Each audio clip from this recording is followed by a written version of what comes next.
Period first year से paper C3 को discuss करेंगे। इसका नाम है लर्निंग एंड टीचिंग अधिगम और शिक्षण। तो लास्ट क्लास में जैसा कि हम लोगों ने डिस्कस किया था qualities of a teacher, teacher के ऊपर बात हो रही थी और उसमें एक टॉपिक था क्वालिटीज ऑफ अ टीचर। कौन कौन से क्वालिटीज टीचर के अंदर होने चाहिए उसके अंदर हम लोग लास्ट क्लास में डिस्कस किए थे। और आज की क्लास में हम लोग टीचर के ऊपर ही बात करेंगे और ये टीचर के ऊपर लास्ट क्लास है। इसके बाद और कोई पॉइंट और कोई टॉपिक मेरे हिसाब से नहीं बचता है। अगर कुछ वैसा दिखेगा कि कुछ बच रहा है तो आप लोग कमेंट बॉक्स में कमेंट कर देंगे। तो आज का जो टॉपिक है हमारा जिसपे हम लोगों को डिस्कस करना है वो है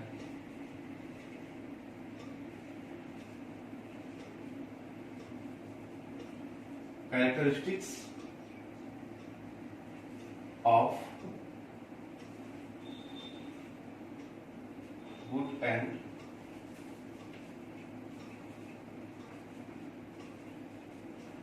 effective teacher। Characteristics of good and effective teacher यानी कि अच्छे व प्रभावी शिक्षक की विशेषताएं। विशेषता या विशेषताएं क्वेश्चन आ सकता है कि एक अच्छे व प्रभावी शिक्षक की विशेषताएं कौन कौन सी हैं, विस्तृत रूप से वर्णन करें। या शॉर्ट आंसर में भी आ सकता है, शॉर्ट क्वेश्चन में कि अच्छे व प्रभावी शिक्षक के गुण क्या होते हैं या विशेषताएं क्या होते हैं उसको डिस्कस करें। तो आज का जो हमारा टॉपिक है जिसपे हम लोगों को डिस्कस करना है वो यही है कि characteristics of good and effective teacher. अब हम इसे बिंदुवार समझेंगे और देखेंगे कि इसमें कौन कौन सा पॉइंट हो सकता है। तो अब इस टॉपिक के ऊपर हम लोग डिस्कस करना शुरू करेंगे और बिंदुवार देखेंगे कि किस बिंदु का क्या महत्व है इस टॉपिक के अंदर। तो हम स्टार्ट करते हैं कि अच्छी व प्रभावी शिक्षक की विशेषताएं। विशेषताएं कौन कौन सी है एक अच्छे व प्रभावशाली शिक्षक की। तो जो पहला विशेषता है वह है कि विषय का पूर्ण ज्ञान। एक अच्छे व प्रभावी शिक्षक का जो पहला विशेषता माना जाता है वो है कि जो भी टीचर हो वो अपने कंसर्न सब्जेक्ट का माहिर खिलाड़ी हो। मतलब कि अगर एक एग्जाम्पल में देखेंगे कि अगर मैथ्स का टीचर है तो उस टीचर को मैथ्स के हर एक छोटे से छोटे और बड़े से बड़े फॉर्मूला और उसको बनाने का तरीका और मैथ्स पढ़ने के क्या लाभ हैं जिससे बच्चों को वो लाभ पहुंचा सके, इन सारे बातों का ज्ञान होना चाहिए। तो विषय का पूर्ण ज्ञान इसलिए भी होना चाहिए ताकि वो बच्चों को ज्यादा से ज्यादा ज्ञान प्राप्त करवा सके। तो इस प्रकार हम कह सकते हैं कि जो अच्छा व प्रभावी शिक्षक होगा उसमें कहीं ना कहीं विषय का पूर्ण ज्ञान उसके पास होना चाहिए। सेकंड टॉपिक जो है सभी विषयों का सामान्य ज्ञान। अब यहां जो आता है सभी विषयों का सामान्य ज्ञान, इससे तात्पर्य है कि अगर कोई टीचर सिर्फ साइंस सब्जेक्ट का टीचर है तो ऐसा नहीं है कि उसे सिर्फ साइंस का ही नॉलेज होना चाहिए और साइंस के साथ साथ या साइंस से अलावा सारे सब्जेक्ट जैसे मैथ्स, ईवीएस, पॉलिटिकल साइंस, लगभग सारे पेपर में जो बेसिक नॉलेज है, जो बेसिक कॉन्सेप्ट है वो एक टीचर को पता होना चाहिए। और जो भी सामान्य ज्ञान है उसका मतलब कि बेसिक नॉलेज जो भी है दूसरे पेपर का भी टीचर के पास होना चाहिए। ऐसा नहीं होना चाहिए कि अगर हम मैथ के टीचर है तो सिर्फ हम मैथ्स का ही क्लास लेंगे और सिर्फ मैथ्स के बारे में ही बात करेंगे, ऐसा बिल्कुल नहीं होना चाहिए। यानी कि अगर सामान्य बोलचाल की भाषा में हम लोग समझ सकते हैं तो हम लोग एक वर्ड यूज कर सकते हैं कि एक टीचर को ऑलराउंडर होना चाहिए। ऑलराउंडर से तात्पर्य है कि उसे हर एक क्षेत्र में, हर एक विषय के क्षेत्र में कुछ ना कुछ जानकारी होनी चाहिए और साथ ही साथ जो अपना खुद का विषय है उस पर बहुत ही मजबूत पकड़ होनी चाहिए। जो थर्ड पॉइंट है वो है अध्यापक की सामर्थ्य। तो एक अच्छा व प्रभावी शिक्षक की विशेषता यह भी है कि उसके अंदर सामर्थ्य कूट कूट के भरी हो। सामर्थ्य से तात्पर्य है कि टीचर के अंदर प्रोफिशिएंसी हो काम करने का और स्किल बहुत ही अच्छा हो, ताकि वो क्लासरूम को मैनेज कर सके, क्लासरूम को इंटरेस्टिंग बना सके। तो कहीं ना कहीं टीचर के सामर्थ्य का भी बात एक अच्छे और प्रभावी शिक्षक के भीतर होनी चाहिए। उसके बाद है कि मनोविज्ञान का ज्ञान, यानी कि साइकोलॉजिकल ज्ञान, साइकोलॉजिकल नॉलेज होनी चाहिए।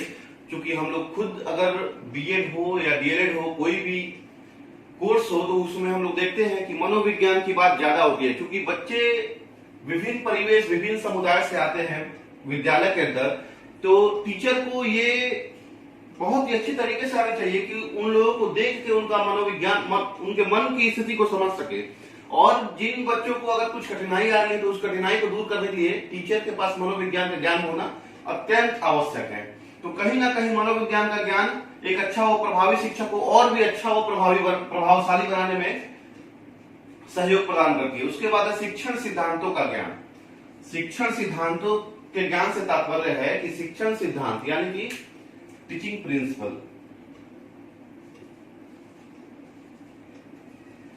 Of teaching, principle of teaching.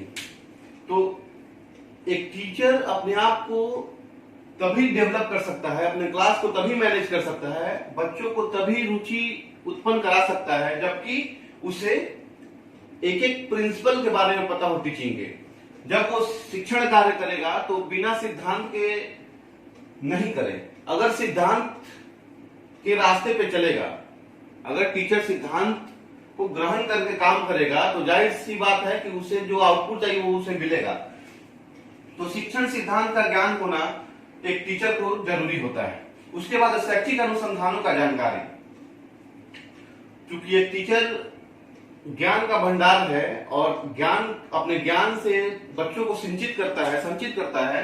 तो कहीं ना कहीं जो भी क्षेत्र हो, चाहे वो मैथ्स का क्षेत्र हो, मेडिकल साइंस का क्षेत्र हो, इंजीनियरिंग का क्षेत्र हो, या जो भी इस संसार में जितने भी क्षेत्र हो पढ़ाई से रिलेटेड, तो कहीं ना कहीं हर एक क्षेत्र में अनुसंधान कार्य शुरू हुआ है। और दिन पर दिन इस आधुनिक युग में हर एक फील्ड में अनुसंधान, इन्वेस्टिगेशन का काम होता रहता है। तो उन सारे इन्वेस्टिगेशन का भी नॉलेज टीचर को होना चाहिए। जैसे अभी के दौर में अगर देखा जाए, आज जो इन्वेस्टिगेट हो रहा है वो क्या हो रहा है,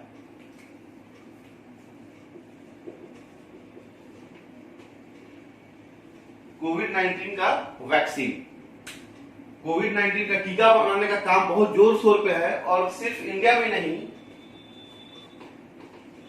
ऑल ओवर द वर्ल्ड, पूरे विश्व में यह काम सारे मेडिकल डिपार्टमेंट के लोग, सारे खोजकर्ता, सारे वैज्ञानिक इस चीज पे भिड़े हुए हैं, दिन रात अथक प्रयास कर रहे हैं कि किसी भी तरीके से कोविड-19 का टीका बन जाए, सुई उसका बन जाए, वैक्सीनेशन उसका हो जाए, ताकि हम अपने इस संसार को कोविड-19 से प्रभावित होने से जल्द रोक सकें।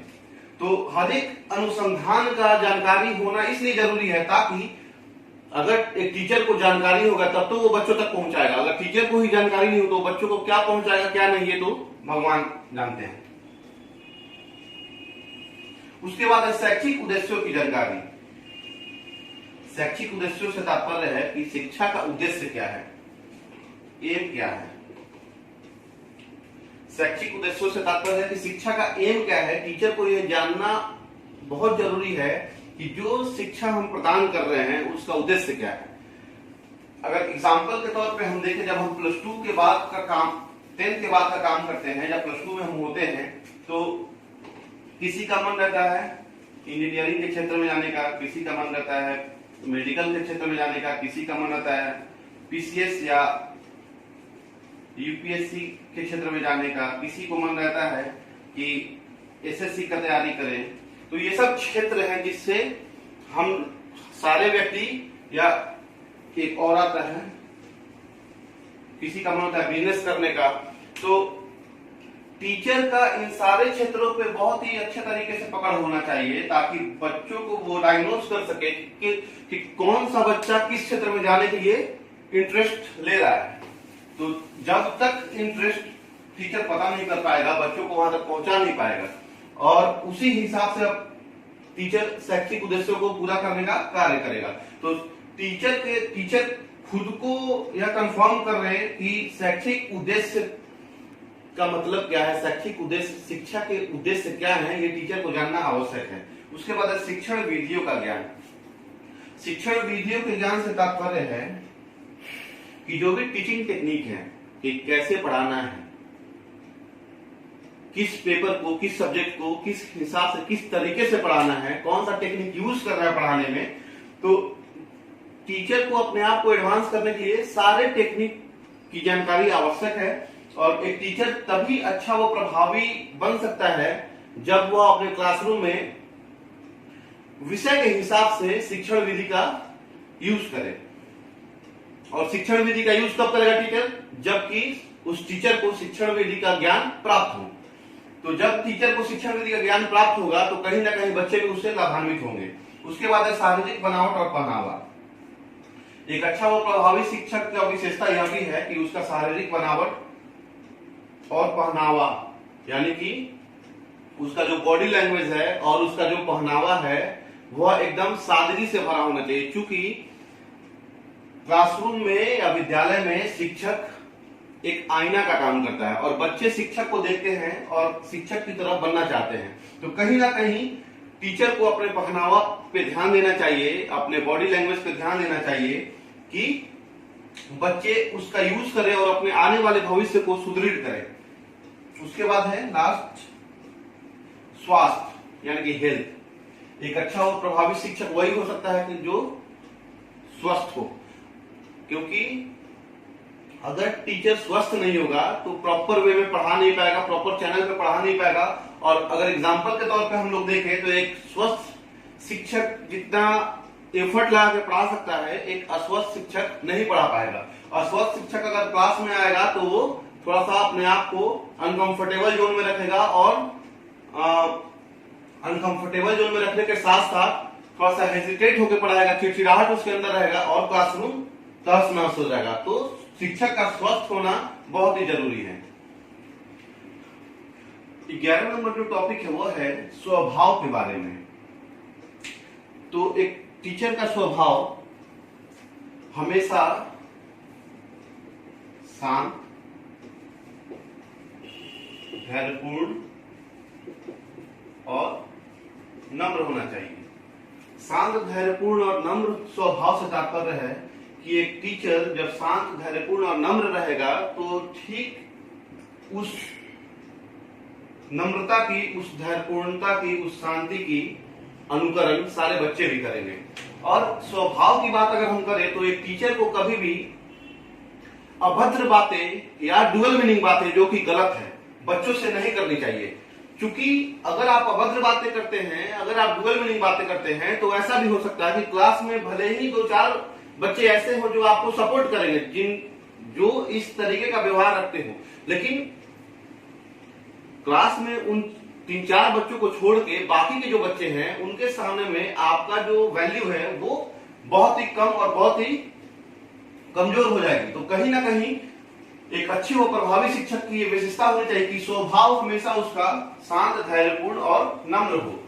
कि टीचर कभी भी बेईमानी की बात ना करे या चिड़चिड़ाहट वाली बात ना करे और बच्चों को हमेशा प्रोटेक्ट करने का काम करे और बच्चों के मनोविज्ञान को समझे कि बच्चों को चाहिए क्या उनसे। उसके बाद टॉपिक है चरित्र, कैरेक्टर।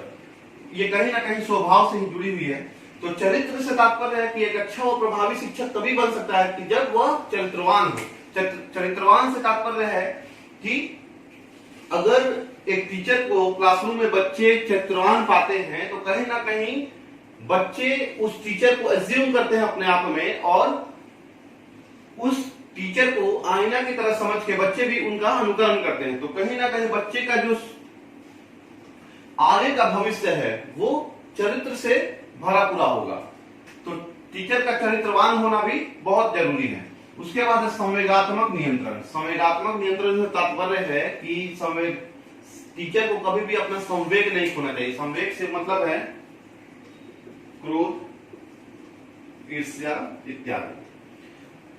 बहुत बार ऐसा होता है कि क्लासरूम में कुछ बच्चे ऐसे होते हैं जो पुटिंग करते हैं टीचर को, या और वो बच्चे दो चार ही होते हैं। तो ऐसा नहीं है कि अगर टीचर को बच्चे परेशान कर रहे हैं तो टीचर को बहुत ही कड़ा कदम उठाना चाहिए या शारीरिक दंड देके उनको प्रताड़ित करना चाहिए, ऐसा नहीं। तो इसलिए कहा गया है कि एक अच्छा और प्रभावी शिक्षक वही होता है जो अपने संवेग पे नियंत्रण रखता है। यानी कि अगर कोई बच्चा परेशान कर रहा है तो उसको दूसरे तरीके से समझा के, मोटिवेट करके उसको, उसके दिमाग में अगर कुछ गलत धारणाएं बैठी हुई है तो उस धारणाओं को क्लियर करके उस बच्चे को सही रास्ते पे लाने का काम करना होता है। तो कहीं ना कहीं संवेगात्मक नियंत्रण एक अच्छे व प्रभावी शिक्षक के भीतर होना चाहिए। उसके बाद है निष्पक्षतापूर्ण व्यवहार। निष्पक्षतापूर्ण व्यवहार से मतलब है कि एक टीचर को हमेशा क्लासरूम में सारे बच्चों को समान समझना चाहिए। यहाँ समानता की बात आ रही है, इक्वालिटी की बात आ रही है। तो सारे बच्चे को समान समझना चाहिए। अगर एग्जाम्पल के तौर पे इसे भी देखना हो तो हम देख सकते हैं कि अगर हम हिंदू हैं और मेरे क्लासरूम में इस्लाम बच्चे भी हैं, सिख बच्चे भी हैं, क्रिश्चियन बच्चे भी हैं और जैन या अलग अलग धर्म से आए हुए भी बच्चे हैं, तो ऐसा मेरे मन में बिल्कुल नहीं होना चाहिए कि अगर हम हिंदू हैं तो हम सिर्फ हिंदू बच्चे को ही प्रोटेक्ट करेंगे, हिंदू बच्चे को ही ज्यादा से ज्यादा पढ़ाने की कोशिश करेंगे, हिंदू बच्चे को ही हर कार्य में लाभान्वित करने का प्रयास करेंगे। ऐसा बिल्कुल नहीं होना चाहिए। तो होना कैसा चाहिए? होना ऐसा चाहिए कि एक अच्छा व प्रभावी शिक्षक वही कहलाता है जो कि किसी भी धर्म, किसी भी समुदाय, किसी भी जाति से आए हुए बच्चों को समान तवज्जो दे, समान रूप से सभी को महत्व दे और सबों को समान शिक्षा देने का कार्य करे। तो इसीलिए एक अच्छा व प्रभावी शिक्षक वही हो सकता है जिसका व्यवहार निष्पक्षतापूर्ण हो सारे बच्चों के लिए, जो कि निष्पक्ष रूप से सबों के लिए अवेलेबल हो। उसके बाद है लास्ट, वर्तमान समस्याओं की समझ। एक अच्छे व प्रभावी शिक्षक के भीतर ये बिंदु होना एकदम जरूरी है, क्योंकि यहां वर्तमान समस्याओं की बात कही गई है और उसी की समझ टीचर को होनी चाहिए। अगर एग्जाम्पल के तौर पर हम देखेंगे कि वर्तमान समस्याओं की समझ, इससे क्या मीनिंग आ रहा है, तो वर्तमान समस्याओं की समझ से मीनिंग है कि हमारे देश में, हमारे दुनिया में जो भी अभी वर्तमान में घटना घटित हो रही है उसके बारे में बेसिक कॉन्सेप्ट तो होना ही चाहिए। मैं मान रहा हूं इस बात को कि भले ही बहुत डीपली जानकारी नहीं होना चाहिए, लेकिन बेसिक कॉन्सेप्ट होना चाहिए। ये पता होना चाहिए कि अगर ये चीज हुआ है तो क्यों हुआ है। जैसे अगर वर्तमान समस्याओं की बात करें तो सबसे पहले तो कोविड-19 जो कि कोरोना वायरस से रिलेटेड है। उसके बाद अभी हाल फिलहाल में 2-4 दिन 10 दिन पहले से हो रहा है इंडिया चाइना डिस्प्यूट। वैसे ही जो समस्याएं आ रही हैं वर्तमान में, उन सारे समस्याओं का समझ होना चाहिए। जैसे अगर कोविड-19 की बात करें तो टीचर को पता होना चाहिए कि कोविड-19 क्या है, इसका ओरिजिन कहां से हुआ है और इससे कौन कौन प्रभावित हुए हैं, कम से कम इतना तो बेसिक नॉलेज होना चाहिए। वैसे ही इंडिया चाइना जो डिस्प्यूट अभी चल रहा है गलवान घाटी पे, तो उसके बारे में भी बेसिक कॉन्सेप्ट होना चाहिए कि अगर वहां पे डिस्प्यूट हुआ है तो किस कारण से हुआ है और कारण क्या है। तो इस प्रकार से जो टीचर के ऊपर हम लोगों का डिस्कशन है वो लगभग कंप्लीट हो चुका है। और आज का जो टॉपिक है characteristics of good and effective teacher, यानी कि अच्छे व प्रभावी शिक्षक की विशेषताएं कौन कौन सी है, तो जिसे हम लोगों ने बिंदुवार देखा है। और मैं आशा करता हूं कि सारे लोगों को बहुत ही अच्छे तरीके से समझ में आ गया होगा। और अगर कोई समस्या आप लोगों को इस सारे टॉपिक के अंदर आ रही है तो आप कमेंट बॉक्स में कमेंट कीजिए कि सर यहाँ पे इस नंबर पॉइंट पे हमको दिक्कत है, तो मैं कोशिश करूंगा कि उसको क्लियर कर दूं।